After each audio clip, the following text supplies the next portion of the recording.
Hi, my name is Dominic Millett, and I will be presenting on homophobia in hip-hop. And the title of my presentation is Homophobia in Hip-Hop, Inching Towards Inclusivity.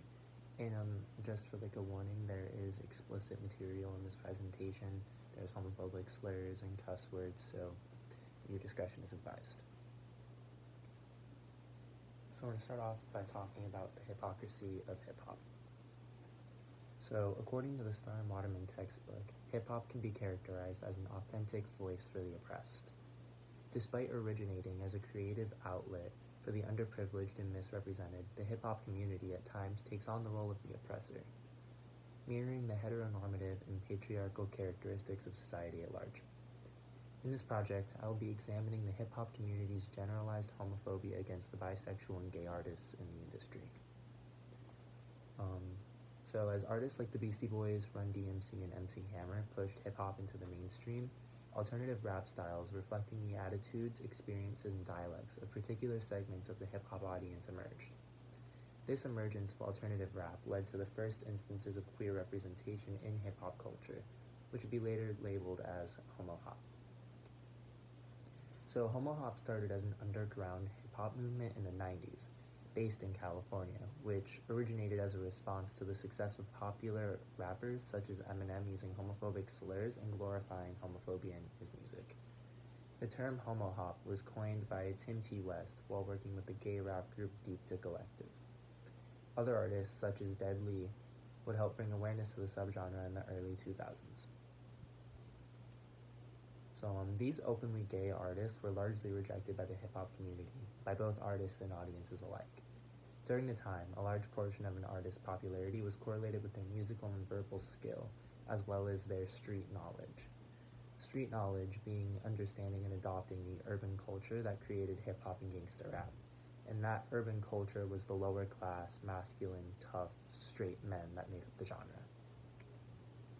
So at the time, being openly gay tarnished your credibility as a legitimate rapper, which is evident by the song Georgie Porgy by A Tribe Called Quest, one of the most homophobic songs ever written. And attached, I have a link to the song if you want to listen to it, but it is very homophobic, so beware of that. So on the next slide, I have some lyrics from the song, and I'm just going to share some of them with you. So in the beginning, there was Adam and Eve, but some try to make it look like Adam and Steve. But on the DL, getting done up in the butt box, oh my god, how gross can one be? Well, anyway, better him than me. I thought the plan was to be hard as a rock, not riding a jock, sucking on a cock, which is a perfect example of a rapper not completely embodying that tough, masculine, urban culture that was going on, and thus losing his credibility as a rapper and a thug. My man George, I thought he was on bass, found out later he was a closet case, is another line from the song. So this stigma against openly gay rappers would persist into the 2000s and 2010s, with some of the most successful and popular rappers using homophobic slurs and making homophobic statements. Eminem, Jay-Z, Busta Rhymes, and even Migos are all offenders. Although many of them have retracted their statements and apologized, claiming they don't actually believe the things they've said, it still reveals the lasting impression homophobia in the 90s left on today's hip-hop culture. So moving on, I'm going to be discussing some of these modern examples of homophobia in hip-hop, and as you can see, Eminem and Busta Rhymes are on that title slide.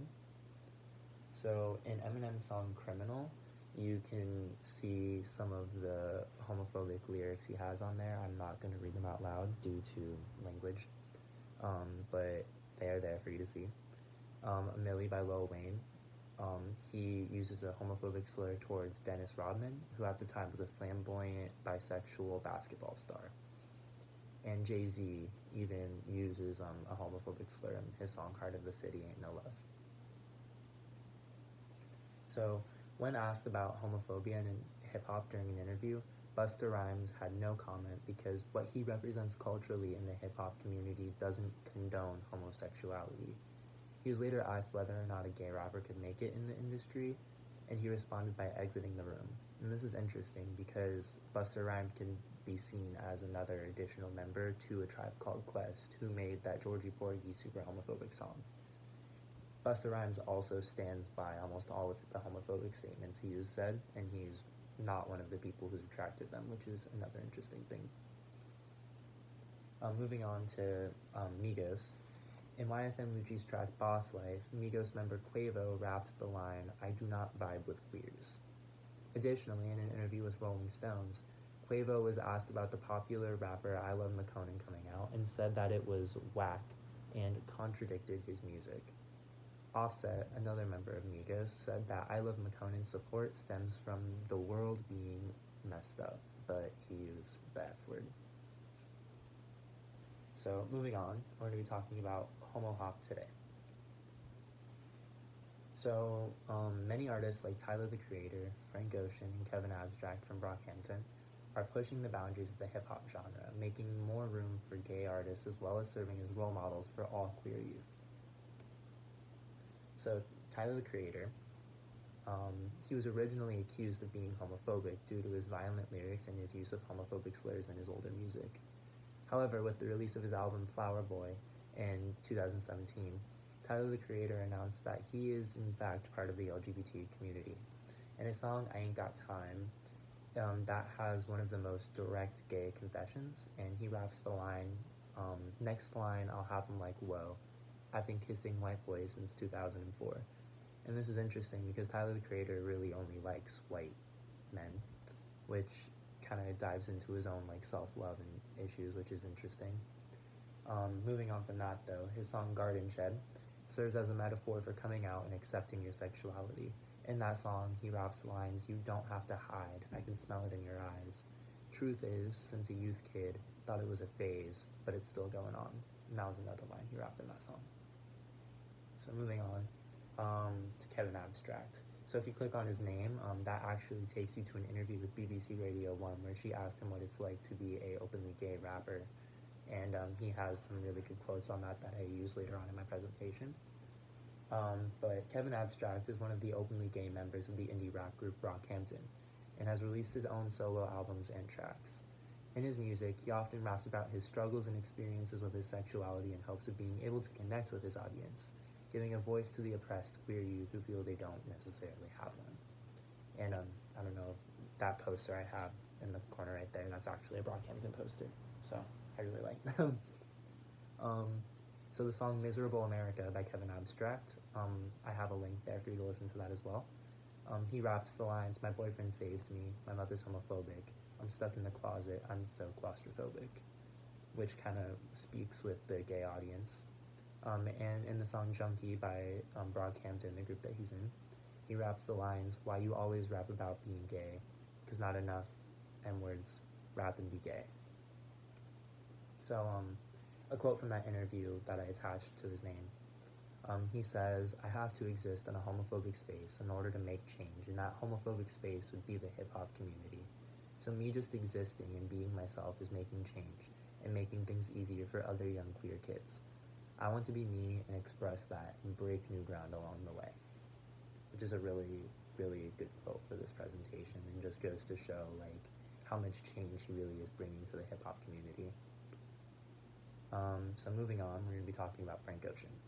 So Frank Ocean is a singer-songwriter who confessed his bisexuality in a Tumblr post before the release of his album Channel Orange in 2012, where some of the songs are directed at a male love interest. Additionally, he uses his music to illustrate the duality of his sexuality, as well as his experiences with love and his journey towards finding himself. So in his song Chanel, he sings the lines, "My guy pretty like a girl, and he got fight stories to tell. I see both sides like Chanel," which is a perfect example of him expressing the duality of his sexual preference. In his song We All Try, released in 2011, before he came out, he says, he sings the lines, "I believe that marriage isn't between a man and a woman, but between love and love," which goes to show he's been a supporter of the community since before he even came out. And in his song Bad Religion, which I have attached a link for you to listen to as well, he sings the lines, "To me it's nothing but a one-man cult and cyanide in my styrofoam cup. I can never make him love me, never make him love me." So on one level, this song compares his one-sided love to that of a cult. And on another level, this song can serve as the LGBT community's relationship with religion, how it's very one-sided and it's destructive for them. So something to note, When I told others about my topic, the first modern gay artist that people told me to talk about was Frank Ocean. Like, everyone spit it at me. And this is interesting because despite Frank Ocean collaborating with many rappers and hip hop artists, he isn't considered a rapper, he is a singer. And that's making it a lot easier for him to discuss queer topics and have gay themes in his song, and it's more popular for people because it's not necessarily a rap song. And this reiterates the complexity of being an openly gay rapper and shows just how hard it is to make a name for yourself in the hip hop community being openly gay, thus driving home the whole point of my presentation. So, concluding, although the hip hop community has made strides towards being inclusive of women and LGBT artists, there is still a lot of work that needs to be done. In an interview with T-Pain regarding whether or not urban radio is becoming more gay-friendly, he claims that, I don't think urban music is getting more gay-friendly because if that was the case, Frank Ocean would be on a lot more songs. I know people that will not do a song with Frank Ocean just because he's gay. And that's just a really great quote, and it relates to Frank Ocean too, which just shows how much more work there really is to be done in the community. And my final concluding statement, in order for the hip-hop community to fully abolish the homophobic stigma that has clouded the community since the birth of the genre, which honestly may never happen, but it's worth a shot, we need to get rid of the idea that being gay or associating yourself with other gay artists tarnishes your image as a credible rapper. Additionally, we need to remove the gay label that is being placed on rappers just for being open about their sexuality in their music. As Kevin Abstract once said in an interview, I don't want to be labeled as a queer rapper. I just want to be a rapper. That's all. Thank you for watching.